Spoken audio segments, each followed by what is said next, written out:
Hi, this is Suhan, and you're listening to No Syllabus Essays. How do we know when to stay in a relationship? And how do we know when it's time to leave? Today's essay, The Thesis of Us, explores the idea that relationships, like investments, begin with a thesis, a belief in someone's current value or their future potential. Today's quote comes from the book The Affluent Society by John Galbraith. It is only after such damage has been done as we have seen that ideas have their opportunity.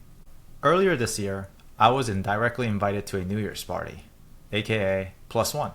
Within minutes, I found myself in a cluster of strangers, shifting through forgettable topics and searching for anything to hold a connection until midnight. Somewhere in the mix, the conversation turned to divorce. One person shared their story.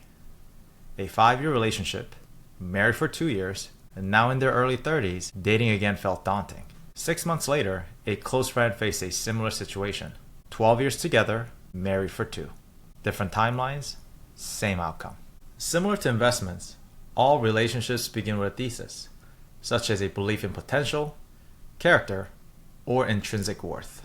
As investors lean towards growth or value, the way we fall in, stay, or out of love often reflect those same mindsets. Growth investing, betting on the future.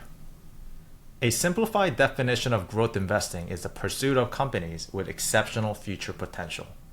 Philip Fisher is considered one of the greatest growth investors in history. He shifted the paradigm from buying cheap stocks to purchasing great companies that grew and held them for decades. Similarly, relationships grounded in a growth investing mindset are often driven by the belief in the other person's potential. It's less about who they are right now and more about who they could become. In other words, it's less about current stability and more about momentum. The relationship is driven by vision and shared ambition. The momentum of building something larger together and rising together. When to sell, aka breakup. Growth slows. Revenue or personal development plateaus. Thesis breaks. The shared vision or market advantage erodes. Overvaluation. Expectations or emotional investment far exceed what the future is likely to return. Growth investors don't sell because of short-term dips.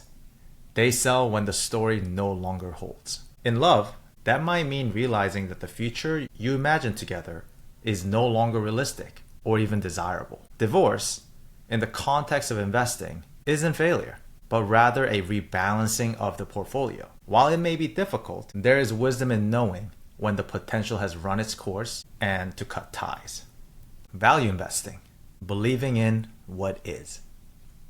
The other side of the coin is value investing. The goal is to buy undervalued companies with strong fundamentals and hold them long term.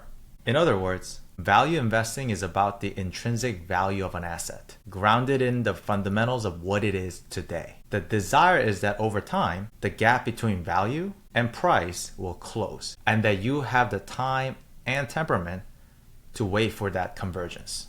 But the time horizon matters. Not everyone can or should wait forever. In relationships, value investing centers on fundamentals such as integrity, resilience, kindness, and more. Investment is strictly in who they are, not just who they might become. In other words, it's about the characteristics that aren't easily seen in superlatives, such as dating apps. When to sell, aka breakup. Stock reaches fair value.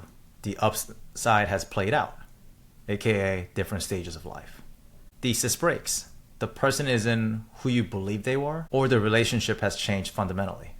You can't wait anymore. Life moves forward, and you no longer have the time to wait for the convergence. Even when you still believe in someone's value, you may not be the right investor for them. Perhaps the thesis is still good, but the timing isn't. Letting go isn't failure. It's simply the recognition of a mismatch and reallocation. Ideal holding period. Forever. In both investing and relationships, decisions begin with a thesis. Some hold over time while others do not. As circumstances change, assumptions are made and outcomes fall short of expectations. These are not to be viewed as failure, but as a natural progression. Not every position requires an exit. Some prove to be resilient.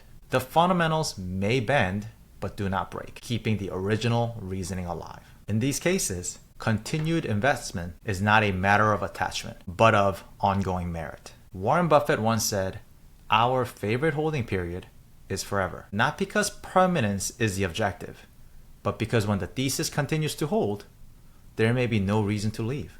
In both markets and love, the challenge is knowing what still deserves to be held. For the joy of learning, Suhan.